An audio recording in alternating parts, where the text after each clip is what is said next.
এখন আপনাদের সামনে বক্তব্য রাখছেন আমাদের শিল্পী সমিতির কার্যনির্বাহী পরিষদের সদস্য এবং আমাদের সংসদ সদস্য ফেরদৌস আহমেদ। তাকে কিছু বলার জন্য অনুরোধ করছি। আসসালামু আলাইকুম। শুভ সকাল। আজকে সকালটা অসাধারণ একটি সকাল, কারণ সকালবেলা এসেই সমস্ত প্রিয় মুখগুলিকে কিন্তু দেখলাম, দেখে খুব ভালো লেগেছে, ভালো লাগছে। বছরের এই দিনটির জন্য আমরা সবাই অপেক্ষায় থাকি, মুখিয়ে থাকি। যতই দিন বাড়বে আরও পরিচিত মুখ, আরও প্রিয় মুখের সমাগম এখানে হতে থাকবে। এটি আমাদের শিল্পী সমিতির দিক।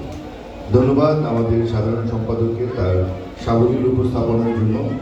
আমরা আজকে আমাদের বার্ষিক যে পরিকল্পনার যেগুলো ছিল সব কিছুই সবিস্তারে শুনলাম, জানলাম। সেই সাথে আরও ধন্যবাদ জানাচ্ছি যে অনুষ্ঠানের শুরুতেই তিনি গতকালের মর্মান্তিক ঘটনার জন্য যারা এই পৃথিবী